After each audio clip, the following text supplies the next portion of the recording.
Yo, yo, what up? Welcome back to Let's Play Baldur's Gate Shadows of motherfucker. Yes. Sorry, I went a bit gangster there. Yes, we are down and dirty into the sewers of Corgan just leveled up. He just got better at hitting things pretty much, which is what fighters do best. Yeah. Fire arrow. I'm gonna actually turn this area loot off. It is a handy new feature, but I know I'm indoctrinated into old ways of doing things. Now, before we leave and go deeper into the sewers, because we will be going deeper into the sewers, I want to see if my theory is correct and this is the Empire symbol, or actually just basically a hexagon. Looks like it. What is this? It's a person. Jaeger. Here then, what do you want? Don't bother me with don't be bothering my concentration. I have lots of work to do, to get done after my nap.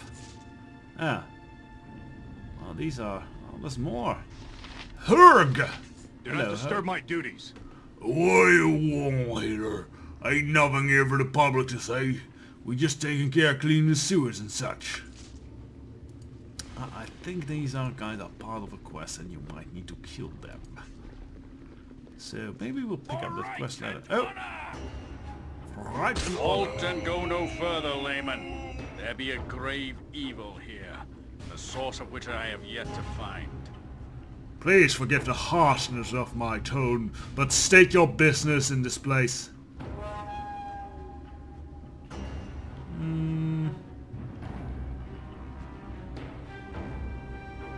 If there be evil here, old man, I assure you, we are very well equipped for it. And with an attitude like that, you'll never reach my age at all, friend. I am Kaldorn, servant of the most noble order of the Radiant Heart. I've been sent here to root out an evil which has preyed upon my brothers in faith. Now surely, you must understand that I cannot let you pass without answering my question. What is your business here?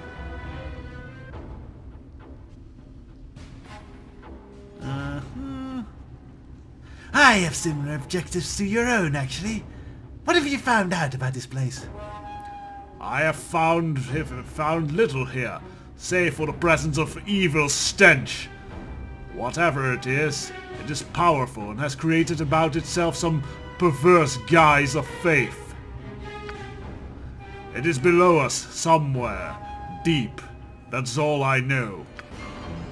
When that presence has been felled, search for me in the order of the Radiant Heart, and perhaps we can benefit more fully from each other's company. Until then, walk in faith. Yes, he is a paladin. We probably won't be seeing him again. He is a potential party member, but yeah, he's a paladin. He's actually an Inquisitor paladin, which is pretty good. But yeah, he is lawful good, so that already doesn't gel with the party too much. And well, he kind of hates Viconia's guts. Yes, he has a specific hatred for Viconia. Possibly because she's a priestess of Shar. More likely because she's a drow, and he is, well, he is, shall we say, an old-fashioned fellow.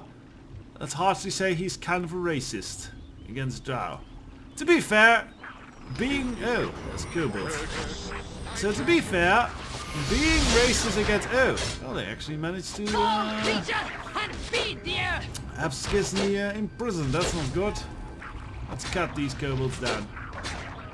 Yeah, to be fair, it is kind of logical to be racist against drow because, well, the majority, they didn't want to loot it. The majority of drow are actually evil, very, very, very evil people. And actually, Viconia kind of is an evil person, so on that front he is not entirely incorrect. Our actions Still, are good and will serve the greater balance. I have seen the conflict between Viconia and him, and I would actually side with giving him a little bit of a shift towards evil, the way he acts towards Viconia, because, well, Viconia talks a whole kind of big game on evil, but honestly she doesn't do all that much evil. She more inspires evil, which maybe is more insidious, but I don't know. I don't think a good character should kill other characters because of their belief, even if their beliefs are kind of wicked. That generally is actually a good way to play an evil character in a non-evil party, because a lot of people say that causes trouble. Evil character in a non. Speaking of Viconia, sense that she makes you a center of attention. Viconia's soft features turn into an extremely unflattering scowl.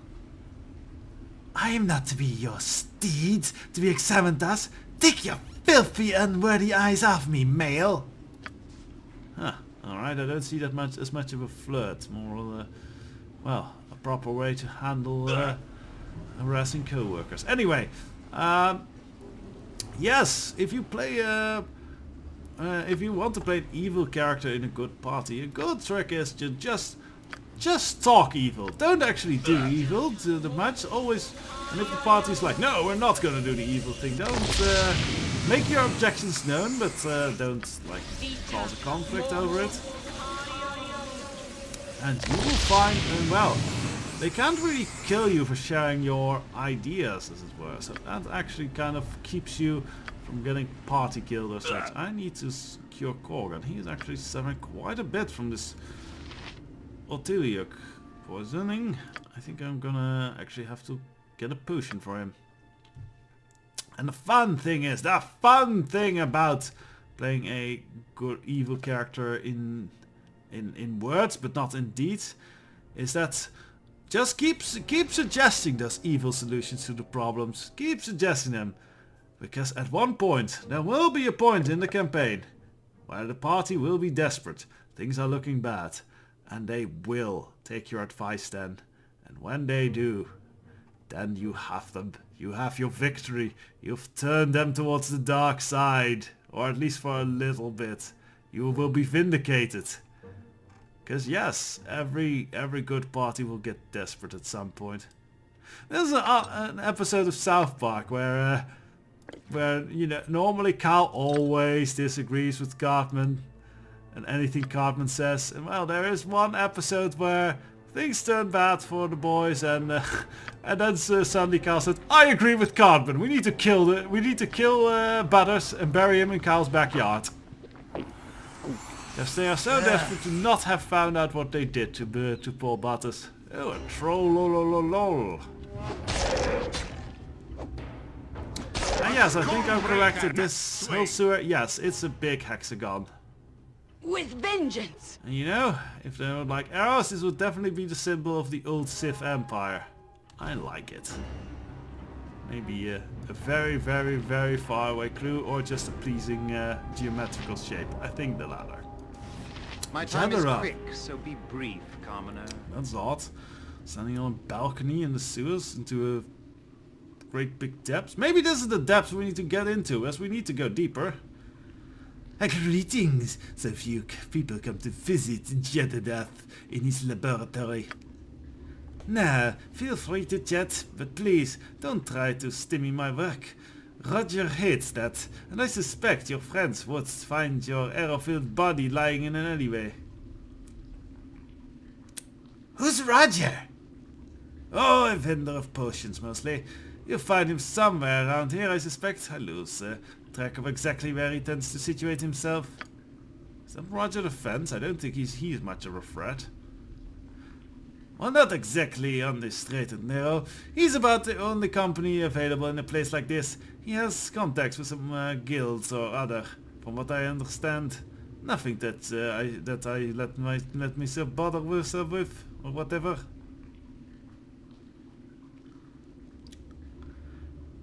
I see no laboratory. Why are you working in Baron Cesspit? Well, the rent is low and good restaurants are merely a ladder away. Same reason anyone is down here. Well, Not a horrible point, actually, if you don't mind the wetness, disease, smell, and all that. Another D&D story, actually. In another D&D game, I play a Warforged character, and you don't realize how powerful it is, the ability to not have to breathe. Because yeah, there's a lot of we are in a city campaign, and there's a lot of sewers we crawl to, and all the parties are always like, oh, this smells, or oh, this sickness, or this filth is infecting you. But my Warforged line, like, yeah, I don't smell anything, I don't taste anything, so this is just sloshing through brown water to me. I just get the hose after we're done and rinse myself off. So yes, that's well, the adventures of playing a Warforged. Warforged, they are basically living golems. Very powerful race. Anyways, I am digressing a lot here. I'm busy, I don't want people disturbing my work. I do not require any laboratory more complicated than a human mind and body. A truth that many of my line of work seem to overlook. Although it's pretty crowded down here, there's strange going on lately, so don't get snippy with me. Are you a sort of mage? Do you craft potions then? I am no sage or wizard, merely a humble herbalist who knows a few minor magics. All my excess potions are sold to Roger, who maintains an excellent inventory. Why not buy from him? I might do that later, but I don't think Roger has all that interesting stuff. Let us ask what he's actually doing here. Beyond simple potions, I would be quite interested to know what exactly kind of work you're engaged in down here. Perhaps I could be persuaded to share some of my work, perhaps not. First you have to do something for me. Roger can supply me with all the materials I require, so presumably I need someone more traveled to find them. You would certainly be furthering the case of knowledge and discovery. How about now? Let's not go the chaotic evil route and just kill him. Well, what is in it for me? Knowledge is well and good, but I have a greater incentive than education and exercise, I'm afraid. Money! I can see in your eyes you crave it as well. The base desire possessed by every man, yet to which few admit. Of course, I speak of power. Power! Unlimited power! God, that line fucks with my voice every time. I believe that I am close to unlocking power that could bring all of Faerun to its knees. Bring me what I want and I will share it with you. You would have to be foolish to expect this equal share, of course, as I would offer one. Rest assured, however, you shall have the power you so crave.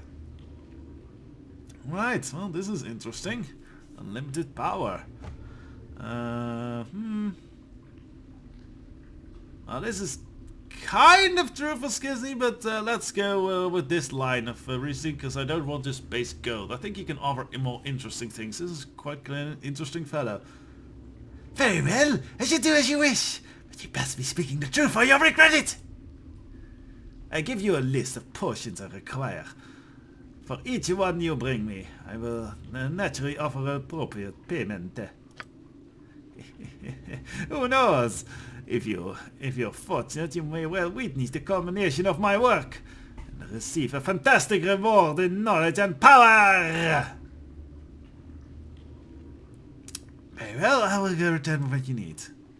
Alright, let's look at that list. Here it is. One potion of invisibility. Let's actually do this. Yeah, fine, it's copied. I'll dump all this stuff on Edwin. He can handle that. This gem that Headleys can keep that. It's important to him. Right, okay. We need one potion of invisibility. I think we got that somewhere. It's yeah, one potion of invisibility. Check. One oil speed, cold resistance, explosion, fortitude. I think we have all of those. No, that's gems. Sorry. One potion of speed. Well, oh, we have those in our inventory. Right, cold resistance. Let's see, do we have those? Frost giant, fortitude. Yes, we have that. I see that one. Check. Cold resistance. It's a white potion. Kind of like this one, but no, that's agility. I don't think we have cold resistance then. Explosions? Have we... Yes, no, that's fire giant strength. Ice dust. I guess we don't have explosions. No. Alright, so let's see. Can we already hand That's a something? fine wooden staff you've there, woman. Tell me, you crack acorns with it? Or call some rare-bit friends to frolic with you? You know, when it's just calling and asking, I wonder if it's a double entendre. Nature's servant makes no judgment on the woodlands. Your tone betrays you, Corgan. Perhaps you could summon a horde of squirrels to take the day, or make a lovely leaf stew. Make sure you and your twig be some use, though that use be lost on me. A great many things are lost on you, I would think. Aha, nice and snide, but not overly hostile. Let's see if we can hand in some of these potions. Yes, we have a potion of invisibility. Ah, one step close to perfection, because of course payment is promised. Oh, he pays quite well, actually. Alright, we have a... Apparently we have a potion, an oil speed. It's just... Apparently it just registered what we have in our inventory. Alright. Oil speed, check. Oh, he's actually saying interesting things. I thought it would just be the same thing. Sorry! It seemed we were to work together. You compliment Roger's efforts, and I think you have waited long enough for me to tell you what we're doing. You understand already, my friend. You who thrive at adventure and battle, have you ever taken too many potions? 12 potions in rapid succession? I suppose not. It's always been said that to mix too many magical effects at once is fatal. I used to believe what I was told. Foolish of me indeed. I once lived in Imnisville, a town not far from here. You must understand that then thieves attack your shop and they threaten your wife and child. You have no choice. And so I mixed as many potions as I could grab in a time. By all accounts I should have died that night, yet instead I became something more than human. The rocks were no obstacle. It seems as if nothing in the realms could stop me. Nothing could stop me, I said. So I ran. In the days that followed, I ran clear across Arm. I ran for the pleasure of running, killing everything that stood in my way. Such, of course, is the temptation of power. It breeds insanity, as you observe. Yet, for one more taste of such sheer ecstasy, I would have given up everything. For one last taste, and I did indeed. So, what potions do you bring me? And we have a potion of insulation. Perfection, here's the payment.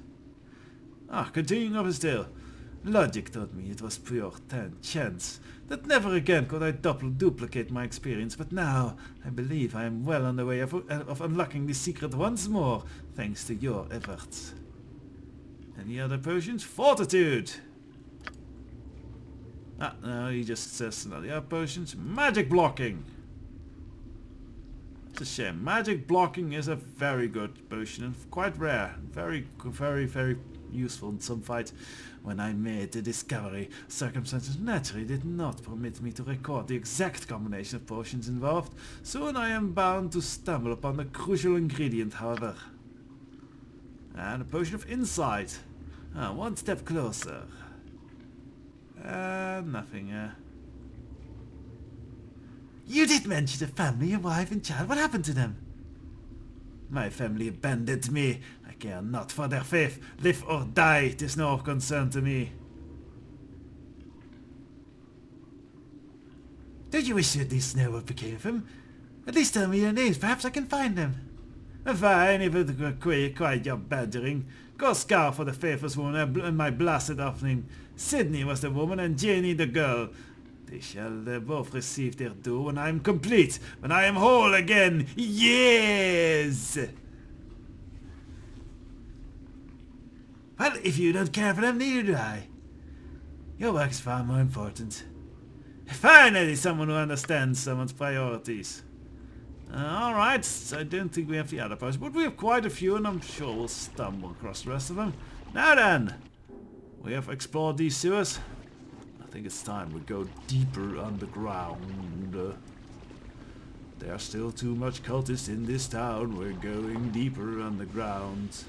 Seeking out the cult of the Isles and all that, yes. Alright, so actually yes.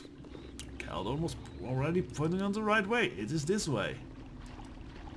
And there we go. Passage, and that goes You must deeper gather your down party before venturing forth. into the sewers. Do I have to do all the work? So we're still in green sewery type of, but something definitely has changed about these depths. Actually, let's not go that way. Let's go this way. Now I'm going to turn. Yeah, well, I have search traps on because You owe me. I suspect we'll be when we go off the beaten path into these strange catacombs. Because yes, this is definitely not sewer maintenance workers anymore. And such an open room. Yeah, I suspect either an ambush or a trap. No, nothing so far. Oh, shadows! Uh-oh! And there come the things. Actually, let's get two fellows to deal with the shadows. The rest can go and kill these hellhounds.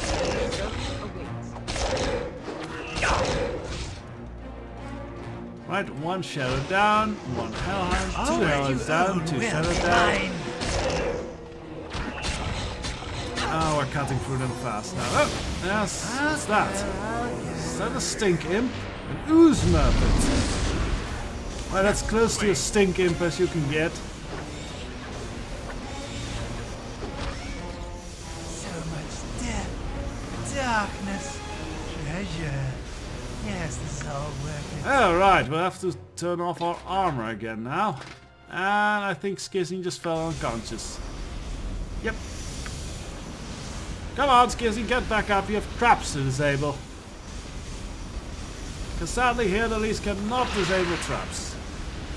What now? Disable quickly, please. Well. Is here the Lees AI on? Oh, I'll just turn it off for a moment. Fine. Tell And me let's ensure that, do I have... Yeah, I still have stone skin on. Brilliant. Child of murder and Ah, man of one more. Two death more and shadows. taxes. All that you own will be mine.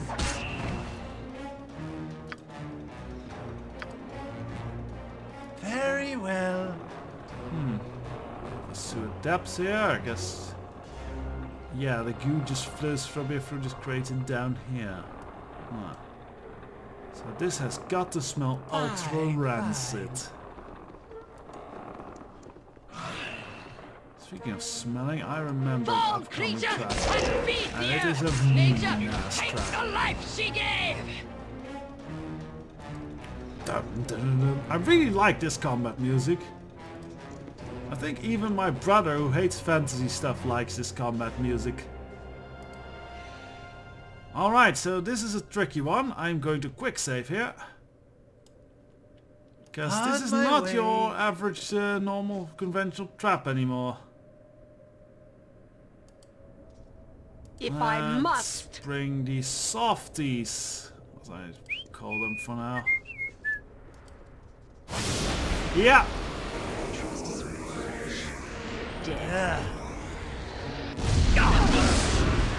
Ow! But they did close... Ah! Usually they close the door behind me, but this time they didn't. I have That's to do all the work. really good, actually. The trap has kind of failed then. Probably because we went too far into the room, that helped. But yeah, normally the door closes behind you and you're stuck in a gas-filled room with vampiric mists and yeah, locked doors.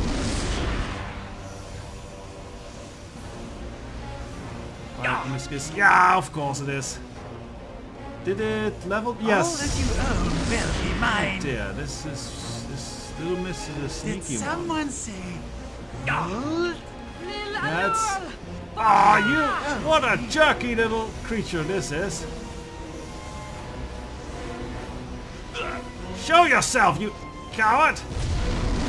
Alright, I've had enough of this. Do we have a true seeing spell? No. That's a shame. Here? No. Viconia. No, need to memorize that. True seeing. Come on, hit it! There we go. Okay. What a sneaky enemy. Yes? Yeah, and I think this gas will not go off Very until well. we release the valve. Yeah.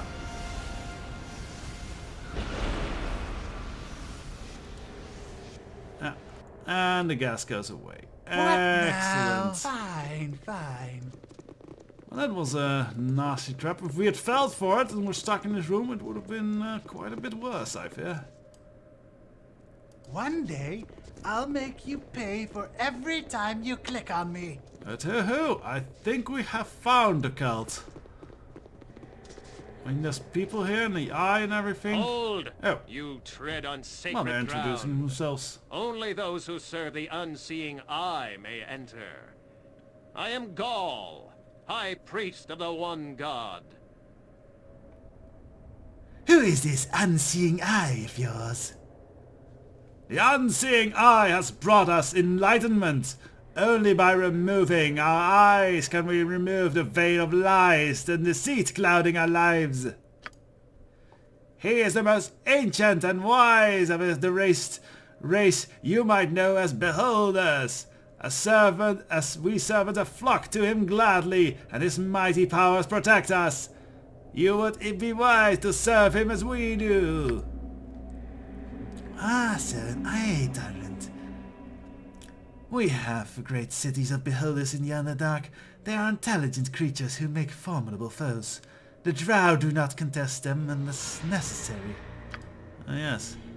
I have heard of some few that make their way to the surface to dominate lesser races, as this one must have done. What power it could possess without its eyes, however, I do not know. Without its eye, the one god is stronger, not weaker. He has made mountains tremble and easily destroyed those fools who come seeking his destruction. Only those who serve him are safe, always. Alright, how does one become a servant? The one god has demanded that his discipline receive a higher state of wisdom. You must remove that which is limiting and offensive. The unholy eyes are removed from the head during the sacred initiation. If you survive, you are proven faithful. The unseeing eye accepts you into his service. Yes, and what if I'm not interested in having my eyes removed? A sign of weakness to refuse the enlightenment. Would you walk about without arms? Without feet? I do not think so. Still, the unseeing eye could use the skills of one such as herself. An exception could perhaps be made for your case. There is something that you could do that the Great One cannot, despite its vast power. Assist in that, and I will admit you into our ranks and into the unseeing eye's presence. Yes? Alright, tell me what it is now. Consider it. These holy grounds are part of a larger, ancient structure. Dangerous if one ventures into the lower levels. The unseeing eye knows of a valuable item in this area. If you were to venture below, you could prove your worth by retrieving this artifact for him. Do this, and I will allow you into the ranks of the One's divine presence. How would I get to these lower levels then? And actually, what is this item you speak of, and where could I find it? It sounds cool to have. The item is a rod, or part of a rod, rather, that you will find atop a holy altar. I cannot tell you more than that. You must let your faith guide you. And how do I get to these lower levels then without faith? I have a key I can give you. This will allow you entrance into the inner chambers through the door, a short distance back from the way you came in the sewer passage. Very well, I shall do as you suggest.